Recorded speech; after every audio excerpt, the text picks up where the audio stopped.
Hello, cult hackers, and welcome to the podcast. I'm Celine, a media graduate with an interest in cults. And I'm her dad, Stephen Mather, and I'm also interested in cults. I was a member for the first 30 years of my life. These days, I work as an organizational psychologist. Very, very excited today to welcome a guest. Today, we've got Daniel Shaw, who's a psychotherapist in private practice. He's the author of 2 books about narcissism and recovery from systems of traumatizing narcissism.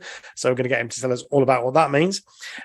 He's also an expert in cult recovery. In 2018, he received the International Cultic Studies Association Award, the Margaret Thaler Singer Award for advancing the understanding of coercive persuasion and undue influence. So welcome to the podcast, Dan. Thank you so much for inviting me. It's great to be here. You're very welcome. So I've called you Dan. I did ask before we started how you preferred to be addressed, so I'm not being over familiar. It's really great to have you on. Dan, obviously I've been researching you and what you know where you come from. I think our listeners would be really interested in knowing a bit about your story. It intersects a few things that we're interested in. So maybe you can tell us how you got interested in both psychotherapy and cults, I suppose. Sure. Well, I was a theater major in college, and in my 20s, I was trying to develop a career as an actor. And by the end of my 20s, I was so discouraged. And I had been exposed to Siddha Yoga through friends in the theater world, because a lot of people were meditating with Swami Muktananda back then. This is in the mid to late 70s. And it had infiltrated the theater world. So I'd heard about it, but I was very skeptical of such things. But when I kind of hit a wall at the end of my 20s, approaching 30, I was pretty frustrated with not getting good psychotherapy at the time, not really feeling like I knew where I was going to go. And then I was in the health food store, and there's a magazine about meditate, and I see it's that Swami that those friends of mine knew. And I picked it up, and I very quickly started to feel the magic. Whatever that magic is, I was feeling it. Okay. It felt like something was lifting me or giving me hope. And then fairly quickly, I read more. I went and met this guru up in their ashram. It was a couple of hours upstate from where I live in New York. I was in Manhattan at the time. And then before I know it, I'm moving into their Manhattan residential facility. I'm becoming the manager there. And then I'm out driving a taxi, trying to save up money to go to India and join the guru's tour. So I spent my whole 30s on the staff of this organization. By that time, Muktananda had passed away, and I was following one of the successors he appointed, who's known as Guru Maya. And all in all, I was involved 13 years, probably around 8 or 9 of those years, as a full-time worker and community member living in and around the guru, both in residential facilities, old beaten down hotels upstate, and also on tour, because Guru Mai was selling enlightenment in hotel ballrooms all over the world. And I was supporting those tours, supporting the whole project, and of course not making any money doing any of that, but getting fed and housed, and now and then some new clothes. So that ended in 92 when Guru Maya said I should move out of the ashram and get a job, and I was devastated. I didn't want to leave, even though I was completely miserable, which is probably very similar to a lot of people in cults. You're miserable and you don't want to leave, right? It's interesting. I look back now and think, wow, But I was lucky when she said move out. I was still follower for another 2 years, but in that period of time, not living in the community, little by little, I was regaining my my sort of pre-cult personality. And I fell in love and wanted to get married during that time with somebody who was also living in the ashram, but not as deep into it as I was. Right. And so we were dating for a year or so. We were both still followers. We got married, still followers, and then we were living in Brooklyn, as most younger couples do, except I wasn't that young by then. I was already in my 40s. And I had to figure out, what I was really going to do with my life. And I did a lot of searching around, still a follower. And I was looking at marketing and advertising and public relations, because that's what I did in the ashram, in the cult. Right. Mm-hmm. And all of that made me pretty discouraged. I didn't like it. That wasn't me. And I was in therapy. Guru Mai had her own therapist that reported everything to her, and then she would throw it in your face, breaking all the confidentiality rules of therapy. But I had a therapist who wasn't part of the community. And little by little, the first break happened when I said out loud, the guru is cruel. And that therapist was a nice guy, but he said, "Oh, you mean tough love, right?" I said, No, I mean cruel. And little by little, as I let myself know those things, by that time I had figured out I want to be a therapist. I'm going to go back and get a graduate degree in social work, which in the States is a good degree to become a licensed clinical psychotherapist. Although I've had many, many years more training than just that degree. And literally just as I started grad school is when I woke up to the fact that I'd been in a cult. There was an expose in the New Yorker magazine that was very well written, but in advance of that coming out, I had heard the stories about what led to it. It had to do with sexual harassment and abuse of young women in the community, whispers of which I had always heard, but had really never wanted to take seriously. I wanted that not to be true. So I made it disappear in my head, pretty much, right? Yeah. Now I understand that as dissociation, which I can talk a little more about later. But anyway, right as I begin grad school, I wake up, I realize I was in a cult. And then I started, in addition to the graduate program, I was also getting psychoanalytic training, and I was in therapy. I began to read about narcissism, and I realized, wow, this is how I can start to understand this guru and my relationship to this guru. So to the cult, in my case, was very focused on a leader. Not every cult has just that one leader that you focus on, but mine did. If it's not just that one leader, it's the ideology or the particular pastor, say, or whatever. But in my case, it was the leader, and whatever she thought or did or wanted or didn't want became whatever the ideology was. Ostensibly you're in there thinking, we're going to help people in the world learn how to meditate. It'll be a better world for that.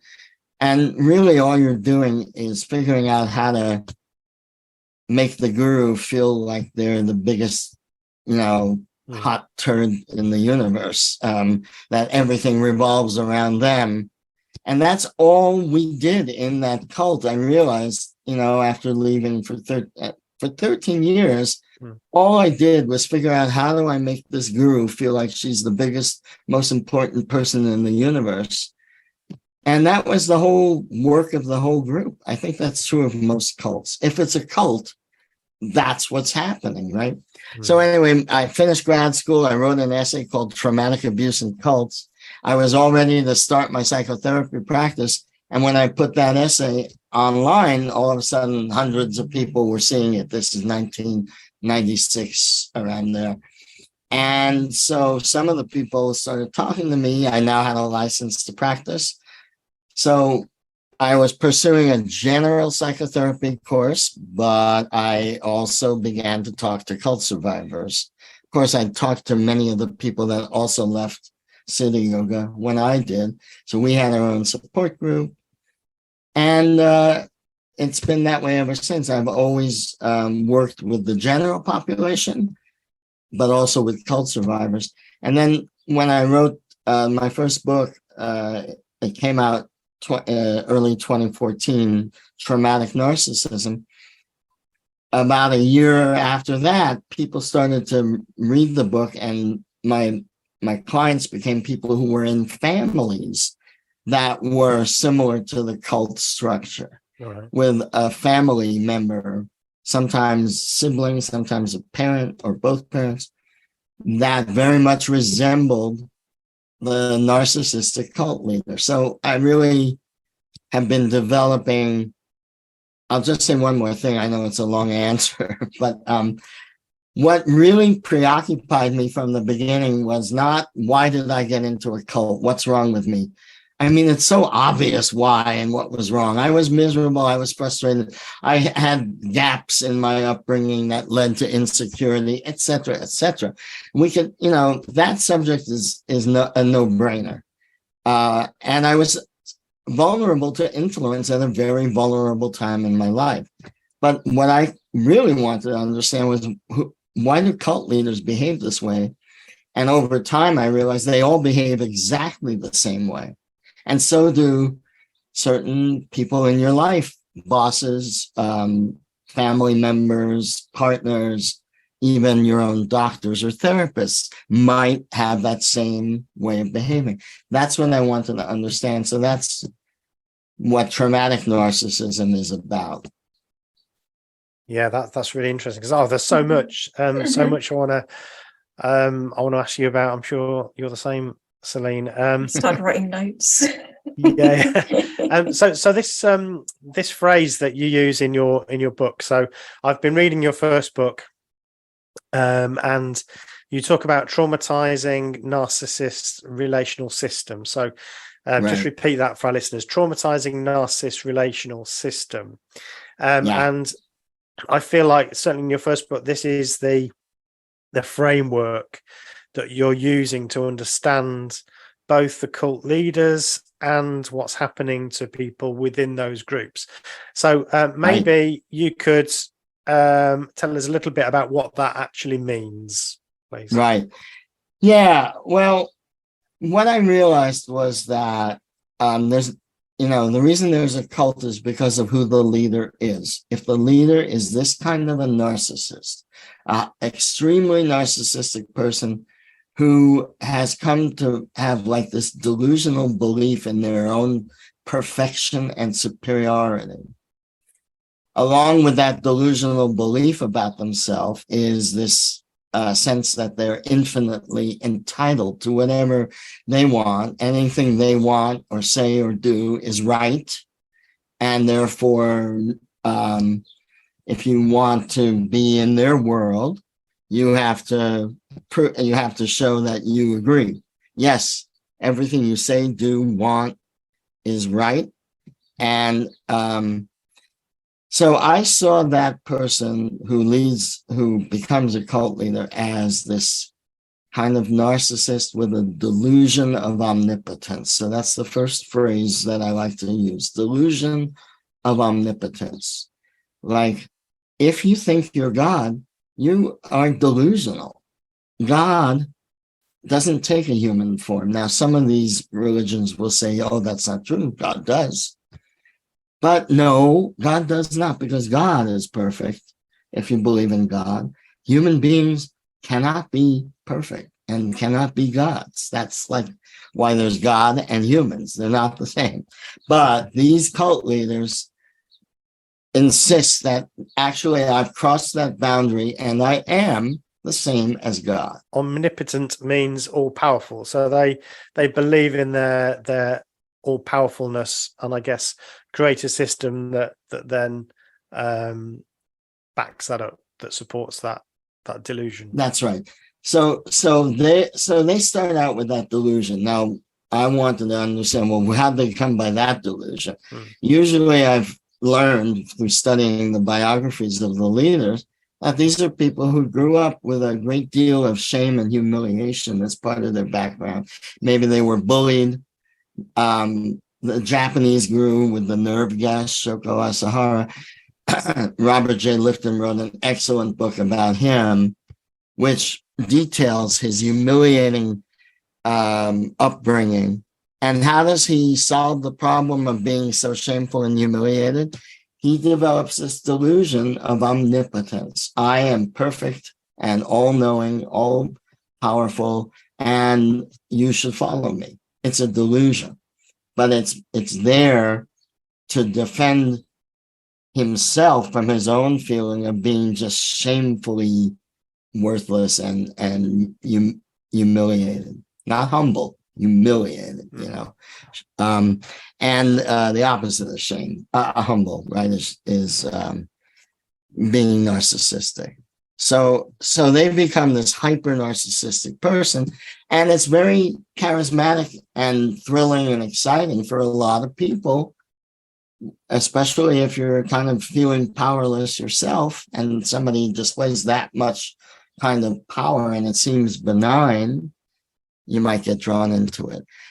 That's what I'm calling the traumatizing narcissist's relational system. And the next part of that phrase is that it's a system of subjugation. That narcissistic cult leader has to experience the power to have control over people in order to feel and sustain this delusion. I am the greatest. Not like Muhammad Ali.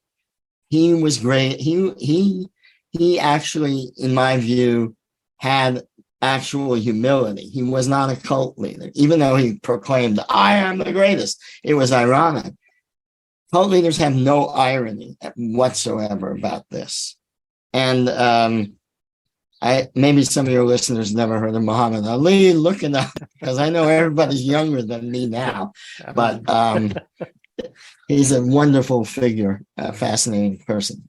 Somebody very proud of himself with a lot of self-pride, and yet not a traumatizing narcissist, right?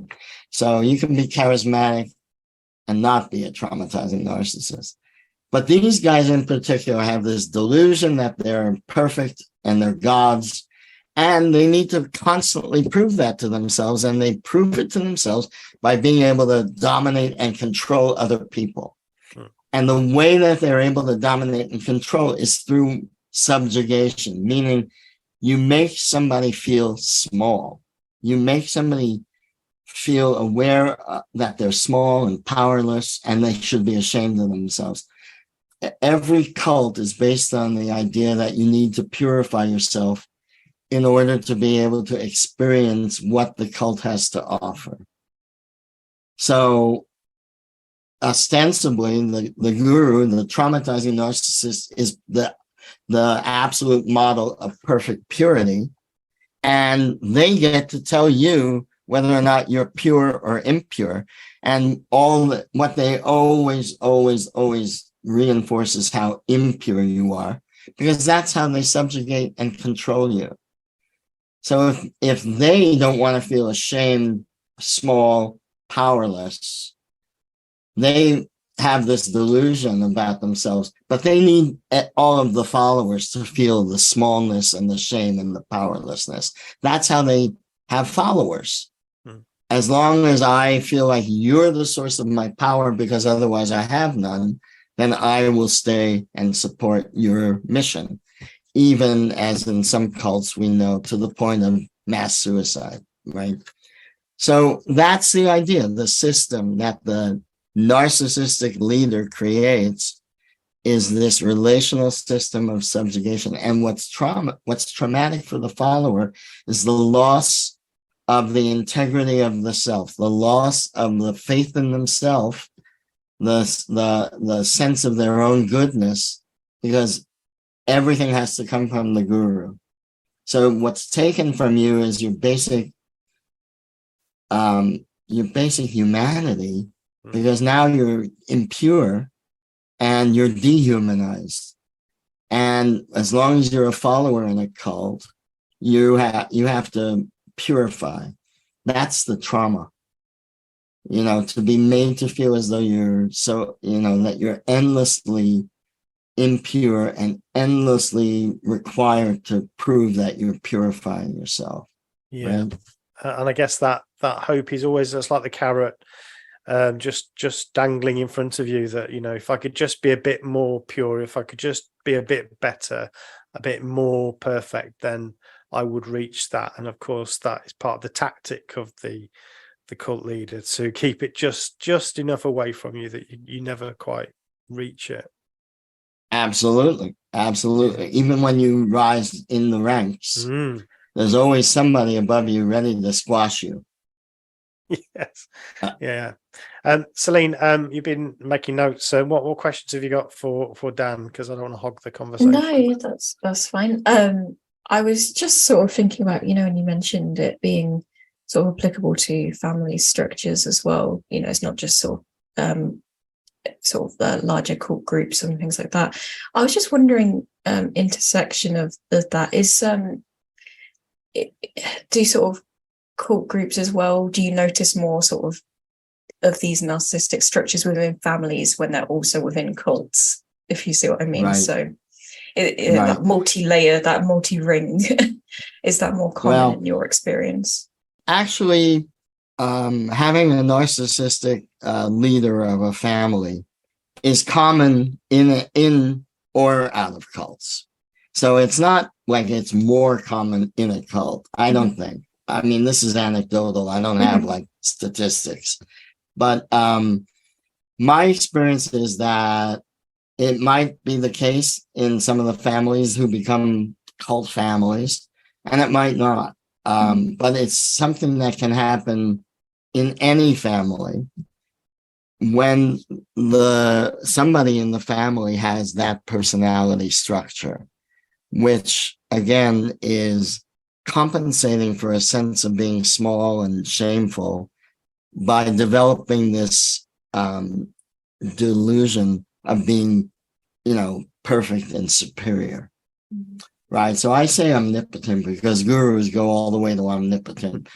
In a family with just a dad, let's say, it could be the mother, the dad, could be one of the siblings. There's a documentary right now, Happy Shiny People. Is that what it's called? Yeah, we want to talk about that. It's fascinating. The senior son became within that family a subset of the cult leader. The son was brought up to believe he had the right to dominate the women and, took that upon himself.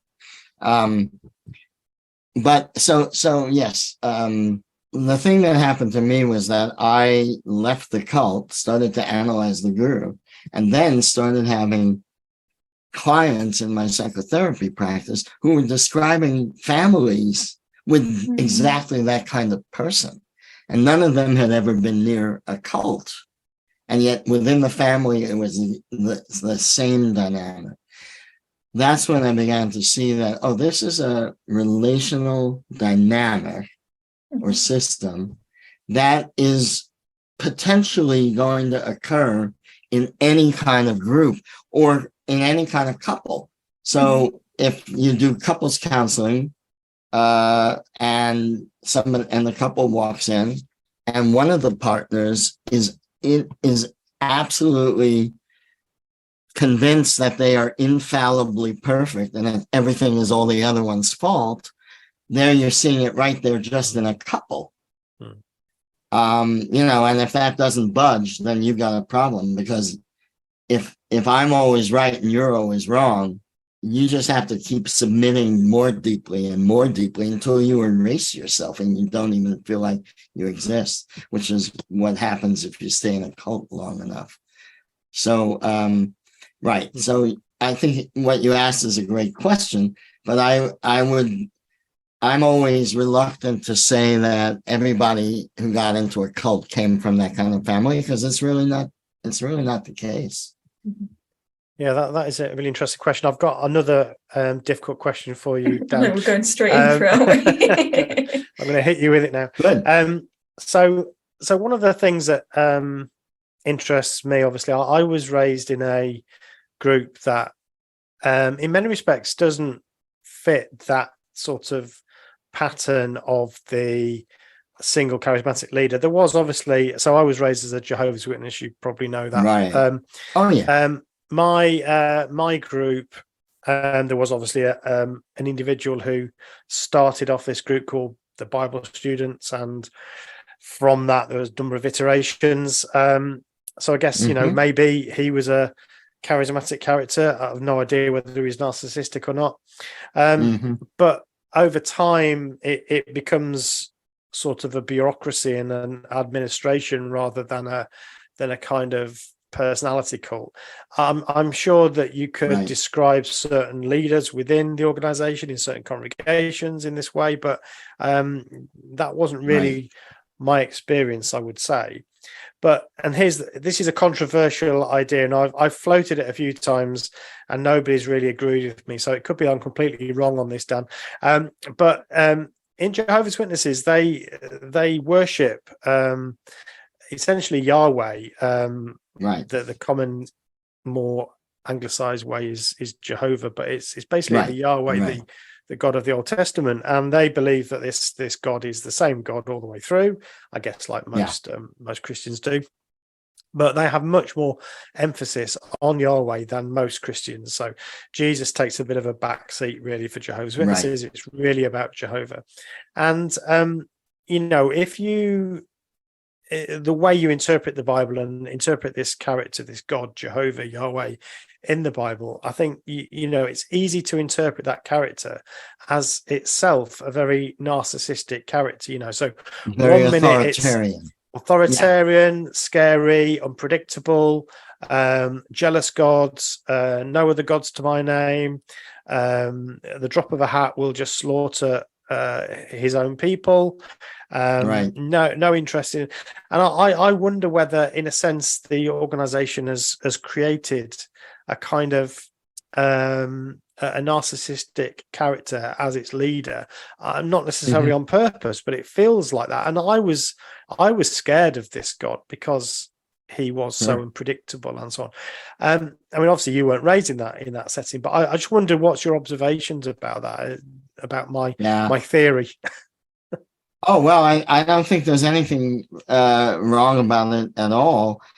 I would say this, that Yahweh has been made an idol to the Jehovah's Witnesses. And by the way, wasn't it Yahweh who said not to worship idols? Absolutely.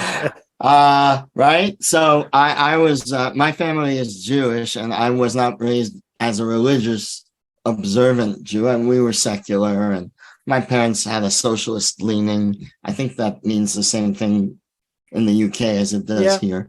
So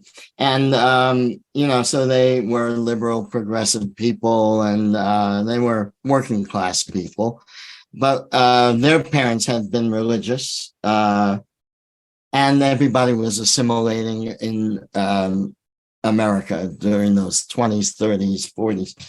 And I grew up in the 50s, 60s, 70s. I was growing up those years. And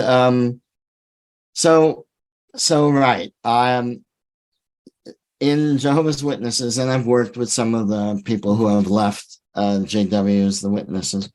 What you see is the ideology is, and Jehovah is made as the idol that must be fetishized in a way, like to be, feared and obeyed, and to live inside of you as a frightening, kind of shaming power that keeps you controlled or subjugated to the group. Dostoevsky wrote part of Brothers Karamazov called The Grand Inquisitor, and it's like a standalone story. And he tells in this story, he imagines if Jesus had come into Spain during the Inquisition, that the Grand Inquisitor and the priests would have immediately seized Jesus, locked him up, kept him completely isolated, not allowed anybody to know he had come, because then their power would be destroyed. You know, these systems work in that way. Once they have drawn you in, you must be, what you think and what kind of information you get has to be controlled. Like the use of language has to become, controlled. Certainly that's the case with a group that doesn't necessarily have a single leader that is idolized. It then becomes the group and the ideology that is the idol, right? And just as a public service announcement, that don't worship idols. It was good advice. That's good advice. I wish I had taken it. Yeah, absolutely. If you're enjoying the podcast, you can support it by becoming a patron. You can support the podcast for just £1 or $1.50 and receive a variety of Patreon benefits as a thank you. Don't forget to share the podcast, follow, like, subscribe, and rate the podcast on the podcast app you're using. A review is particularly helpful as it gets us recognised by new listeners. And finally, if you'd like to reach out to us and tell us about some cult hacking you've been involved in, or you just want to say hi, you can do so by going to culthackers.com and using the contact form. We love hearing from our cult hackers. Thank you for listening, and now back to the podcast. So can I go back to the sort of more traditional, I suppose, charismatic cult leader who is a narcissist and so on. Right. As a character, that's quite an interesting character. And I suppose I'm thinking, firstly, do they at some level, do they know, or do they must have doubts? In a way, it's those doubts about their own omnipotence that requires the subjugation of others, isn't it? So I guess there's this voice in their head that's perhaps from their past when they were bullied or when they were belittled that is constantly nagging at them.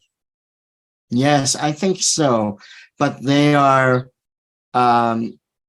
if we look at historical figures, and by the way, a lot of my thinking I discovered was both influenced by and also kind of validated by Erich Fromm's work. Erich Fromm observed Hitler's rise in Germany and wrote a book called Escape from Freedom, which was a bestseller in the 40s, describing what happened to the German people, why they all seemed to just fall under this spell and,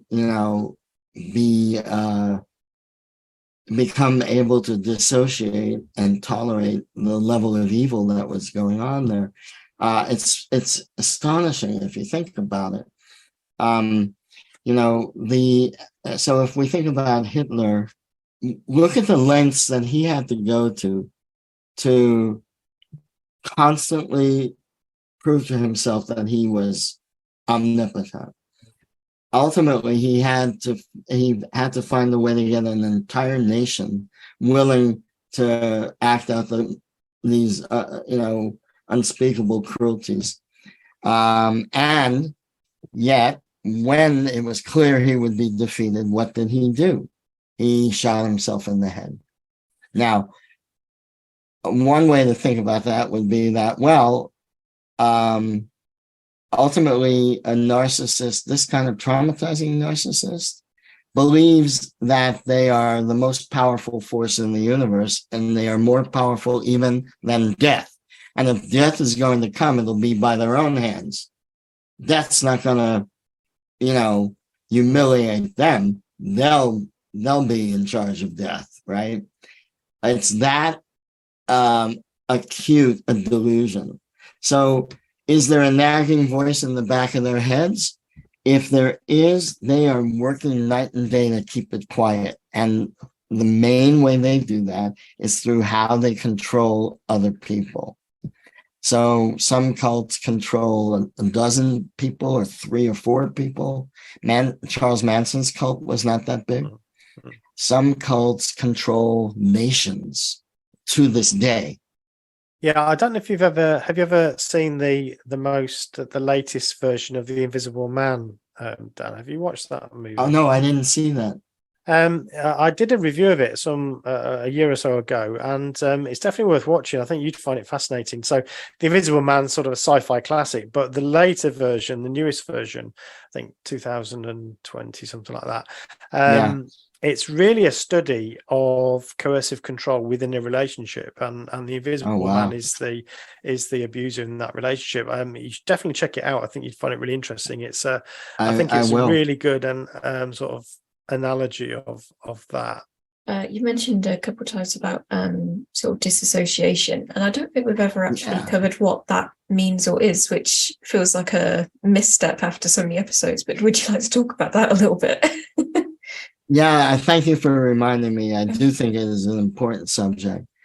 I don't think there's a way to understand our own cult involvement without understanding the human mind and the way it is structured to become dissociative. That is an emergency operation of the mind that happens automatically when the system is just overwhelmed, overloaded, overstressed. So there are and this has been studied since before Freud. Pierre Genet in France was studying this, and his studies have become reclaimed in today's trauma theory and trauma studies, because trauma is understood as an experience so overwhelming that the mind is forced to dissociate.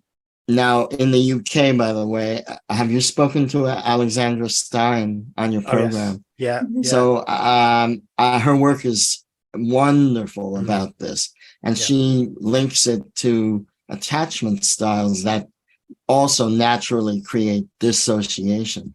So in the attachment situation, if a small child is meant to connect to a parent for safety and protection, but that parent is frightening, the child is whose brain is not yet developed for language even, is completely thrown off balance.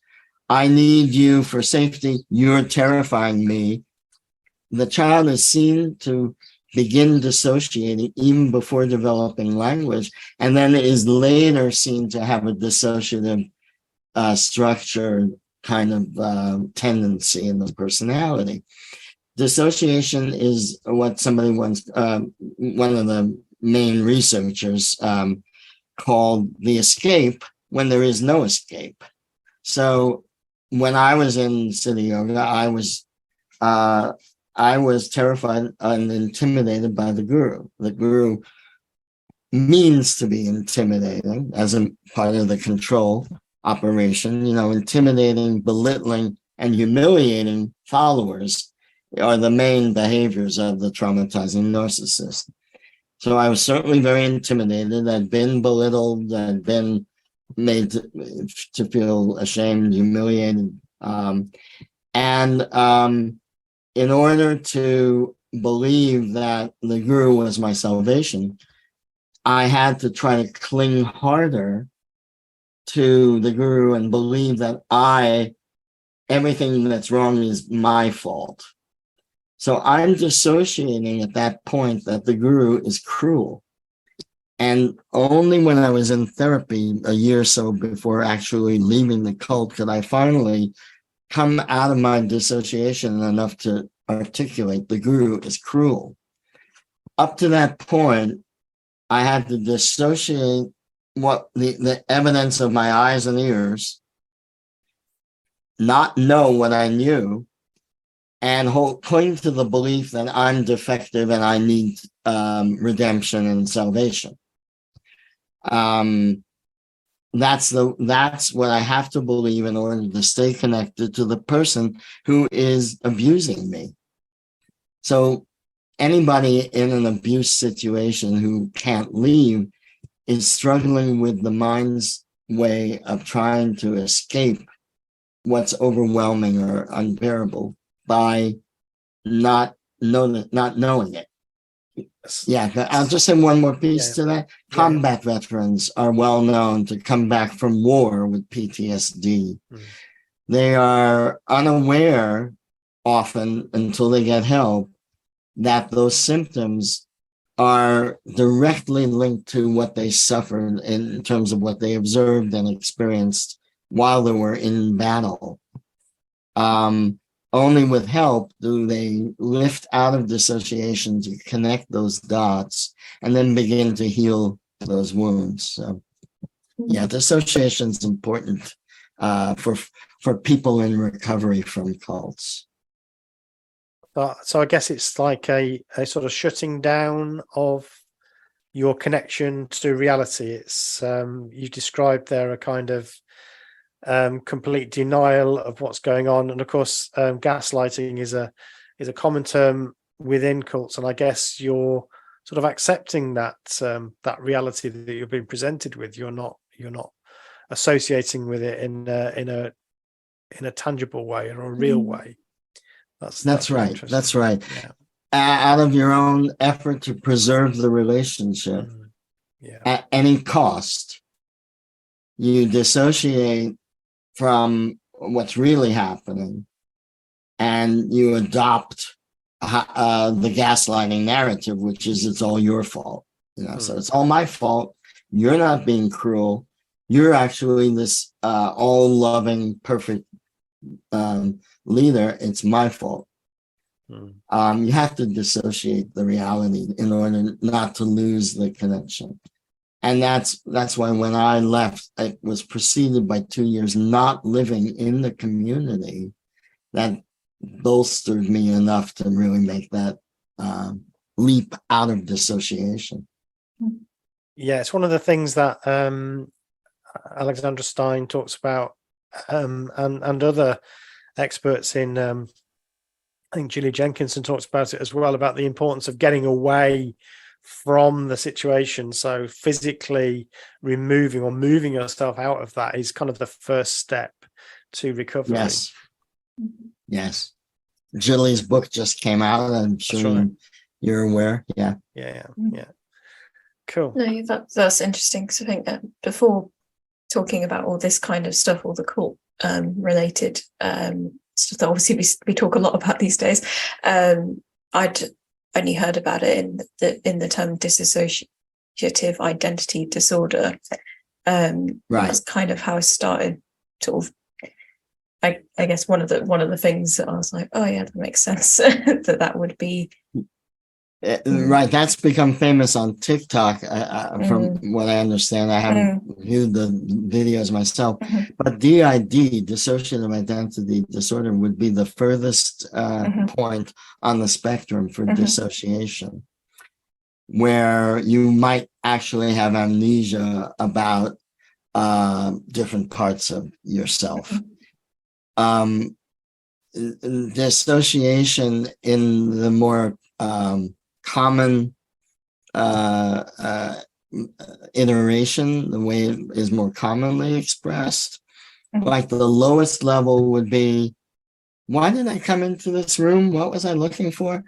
It sounds like just forgetfulness, but really your associations have become unlinked. So there's a mild dissociation going on. That's the mildest form. In a cult, what you're dissociating is how terrified you are because you believe you're just being devoted and you're adoring and devoted. I'm not terrified. I'm in heaven because I'm with the guru. You're dissociating from the truth of your emotional reality. And then when people leave and you see them crash, I crashed when I left. I had panic attacks. Many people do when they leave a cult. All of the things that had been dissociated, started to come out more than I could handle, more than I could understand all at once. So people do need help, I think, when they leave cults. Yeah, absolutely. So one of the things that I found really interesting in your first book, Dan, was that, of course, you've talked about the guru in the this sort of yoga type group. I've spoken today about my upbringing as a Jehovah's Witness, but you're also you're very willing to look at things like psychoanalysis itself and the relationship between the therapist and the patient or the client, and also groups themselves that are based around psychoanalytic theory. So I think it's really interesting. Do you want to tell us a little bit about what you found in that area? Yeah. Well, I when I left the cult and told my cousin, whose wife is a psychiatrist, "Oh, I'm going into psychoanalytic training," the first thing she said was, "Oh, from one cult to another." So this is like a very standard idea about psychoanalysis. It's been around for a while. And there are cult-like aspects to many kinds of psychology trainings or systems. And in fact, every religion has a cult-like aspect. It has Eric Fromm said there's a humanistic aspect and there's an authoritarian aspect. And that's true across the board, every religion. Well, I would say it's also true of every kind of psychotherapy, including psychoanalysis. There are those who take an authoritarian turn, and the analyst is this unquestioned, oracle that must be obeyed. That happens, and that's abusive.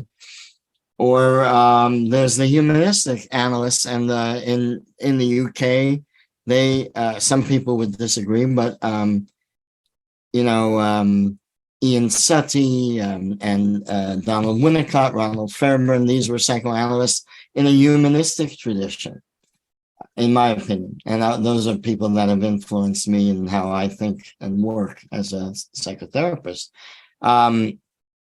So that authoritarian tendency has existed in many therapy groups. A new book about the Sullivanians, a very notorious group in New York, 70s, 80s, 90s, has just been published, and it's very, very exhaustive on just how cult-like this group was, claiming to be connected to psychoanalysis.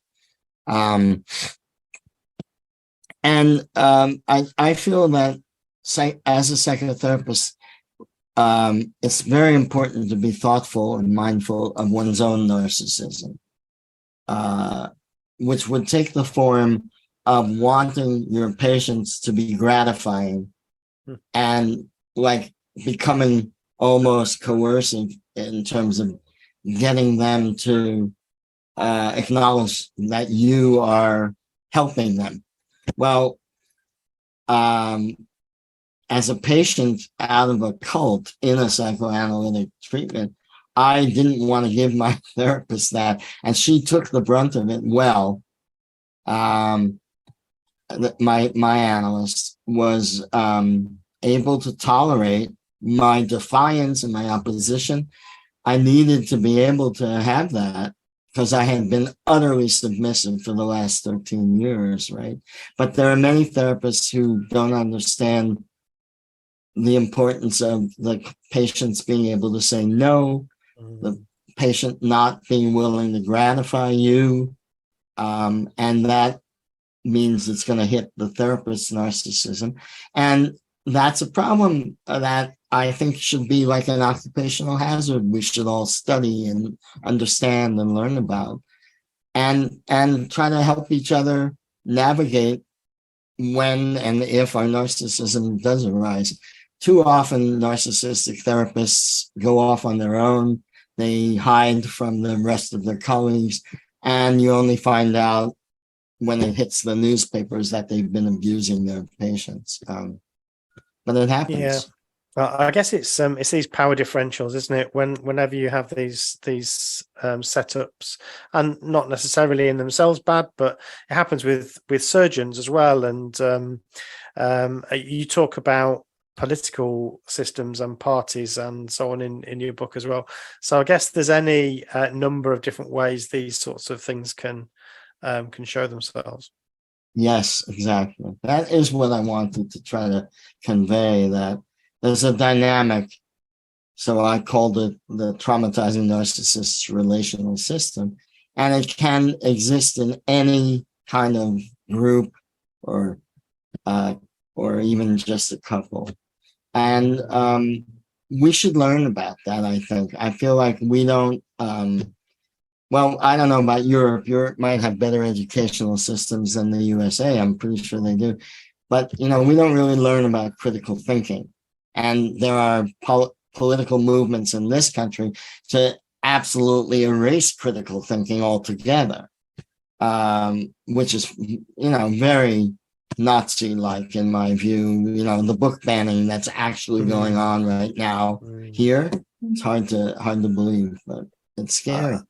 It is, and I've recently I've got a bit of a sort of guilty pleasure that I'm really interested in the whole UFO sort of debate. I'm just interested for entertainment as much as anything, but wouldn't it be exciting? But once I started to look at some of those reports, about claims about sort of hidden spacecraft and alien bodies and all of that, and all of a sudden YouTube has started to throw at me all sorts of really strange and it's an area of YouTube I haven't really been fed before, and it's quite interesting to see there's so much of this. And I wonder, we do have this polarization. Certainly, I know it's in the US, but it's over here as well in the UK and Europe.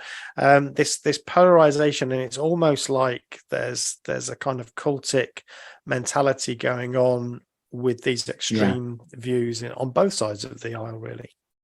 Yeah, no, it's unfortunately worldwide, and here in the U.S., we're now seeing Robert Kennedy Jr. Getting a platform for very extreme conspiracy theory views.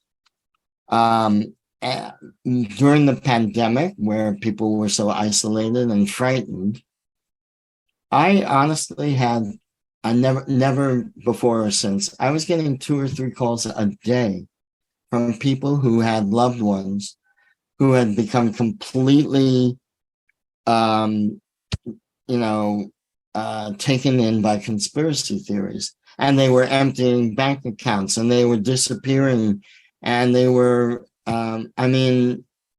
really, really tragically destroying families, these conspiracy theories.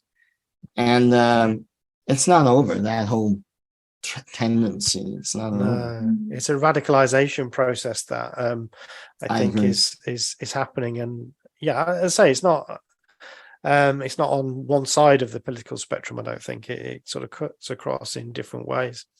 It's its own. They call it a horseshoe. When the left and the right meet at the end of the horseshoe, that's where those conspiracy theories live. Yeah, that's a good point. Cool. Well, Celine, have you got any last questions for Dan? Just one sort of last one. So I was just wondering your thoughts on this. So obviously you've done an incredibly large amount of research into narcissism, and we've just coming off the back of speaking about social media, and you mentioning before about TikTok and the way it runs with things. Do you have any thoughts on the way narcissism is being spoken about in kind of social media, and your thoughts and feelings about it as someone that's done quite a lot of research into it? Yeah, I do have some thoughts and feelings about that. I think there are a lot of people putting out good information, but the problem with trying to reach a mass audience is that you have to oversimplify things to get eyeballs, to get listeners, right? And oversimplifying has led to popularizing the ideas about narcissism. I've seen it lead to some unfortunate consequences. For example, I see that people who learn all about narcissism on podcasts and social media now start diagnosing everyone that they have a conflict with and demonizing those people. And now they are this narcissist and they're gaslighting and they're this and they're that. And those people don't realize that they have become the narcissist in that scenario. So that's one of the pitfalls of this kind of oversimplification and popularization. People start to believe they have the ability to diagnose anybody they want to diagnose. And I have never believed that narcissism was a diagnosis. I think it's a way people behave. I don't see the benefit to thinking of it as a diagnosis, and yet it gets used. Diagnoses get weaponized. So that's one thing that happens as a result of a lot of social media oversimplification. Again, I don't want to paint everybody out there in that same brush, but because there are people doing good work out there in that space. But the danger of oversimplification is this weaponizing of diagnoses, is what I would call it. I'm actually trying, all right, this is my first public admission. I'm trying to see if I can write a book that would be my books are written for therapists, even though they are actually more widely read than that. But I intended them written initially for the mental health professional. Unlike Jilly's book, which is definitely for survivors, and Yanya Lalik's book. Alexandra's book is also a little more academic, but I recommend it to everyone. Even so, because it's just worth it if you're not an academic, but you can read it. It's so informative. But it would be great to put this information out to people in ways that was accessible without being oversimplified. That would be the real challenge. So we'll see. It's a great point. It's a great question, Celine, and it reminds me a bit of the whole use of the word cult. You know, we obviously we have the word cult in our podcast title, but it can be sort of used for any group that you disagree with, and I worry about that because it sort of reduces the meaning and impact of the word. If it's going to mean something, it can't mean everything. So that's right. Yeah. Okay. Well, Dan, is there anything that you wanted to say that we haven't asked you about? Anything have you got any thing coming up that you want to talk about? Any I'm excited with some teaching opportunities. I'll be speaking to a couple of hundred Russian-speaking psychotherapists at the invitation of a Russian psychotherapist who's fluent in English, who will be organizing the event in the fall. I put those kinds of events on my website, which is just LCSW, stands for Licensed Clinical Social Worker. And my website is danielshawlcsw.com. So I list the events there. From time to time, mostly I speak to professional audiences of other psychotherapists, but now and then there's an event that's, the public is welcome. And some people are, almost like paraprofessionals. They know a lot about it, and they enjoy those types of presentations. I am working on a book that I hope to see someday reach a wider public. That will be years down the road, I'm sure. And otherwise, I'm just here in my practice. I've been doing it since I left in 94. I got my license in 96. I've been doing it since then. I'll be doing it for I enjoy it, and I'll be here as long as I can. So, well, we'll put a link to your website on our show notes, and great. people can sort of check out what you're up to on that. Daniel Shaw, it's been absolutely fantastic talking to you today. Thank you very much for coming on Cult Hackers. Thank you, Stephen and Selena. It's been great meeting you. Great being with you.